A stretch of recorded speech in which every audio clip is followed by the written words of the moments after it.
You did not expect this season to feel heavier than the ones before it. You thought by now things would make more sense. Instead, you feel stretched thin and you do not know why God feels quieter. You are doing many of the right things. You are still showing up. Yet something inside you keeps asking whether obedience is supposed to feel this costly. There is a particular kind of confusion that comes when life is not falling apart, but it is not coming together either. You are not in open rebellion, but you are not at rest. And the silence feels personal. You begin to wonder if you missed something, if you waited too long, if your faith should be stronger by now.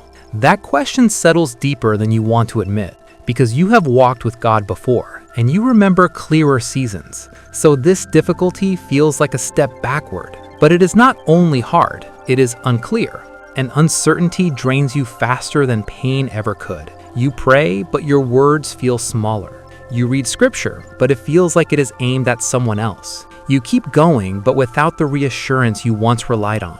How long, O Lord? Will you forget me forever? Psalm 13:1. That verse does not rush to fix anything. It names the ache without resolving it.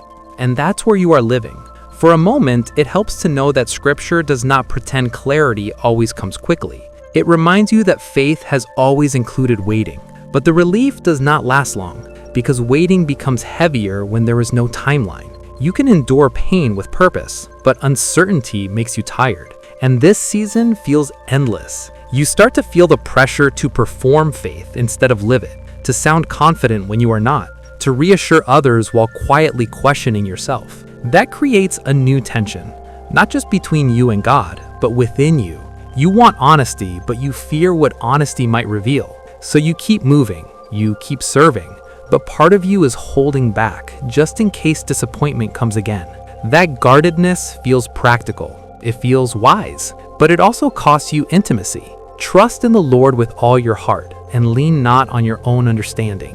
Proverbs 3:5. That verse sounds familiar, too familiar, and right now it feels like an unreasonable request, because leaning not on your understanding feels like stepping into darkness without a railing. It feels like surrendering the only control you have left, and control is what you have been using to survive. You notice how careful you have become, how measured your prayers are, how you ask for less so you won't be disappointed again. This season is harder because it is not just shaping your circumstances, it's exposing how you protect yourself. And that exposure feels threatening. You want relief, but you also want safety, and God is not offering either on your terms right now.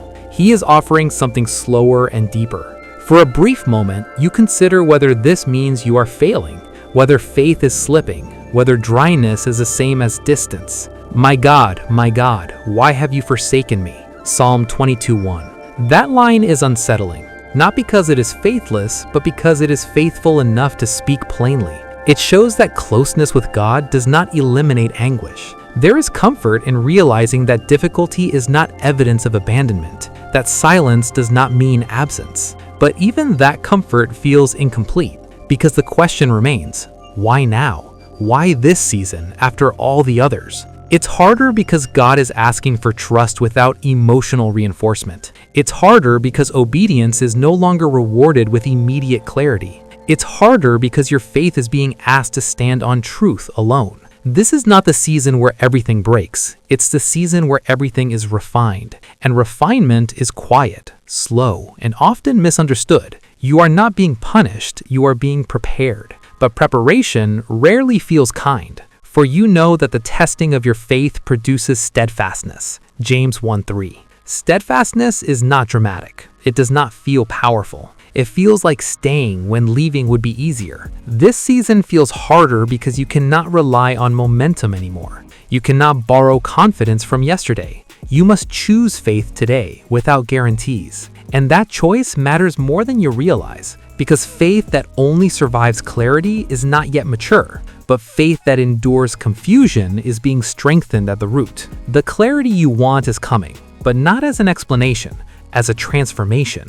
You may not leave this season with answers, but you will leave it with depth, and depth carries you further than certainty ever could. So do not rush this moment. Do not numb it. Do not mistake discomfort for failure. This season feels harder because God is trusting you with more weight, more responsibility, not to understand everything, but to remain faithful when understanding is withheld. And that is not weakness, that is growth. Stay obedient, stay honest, stay present. The season will pass, but what it forms in you will remain.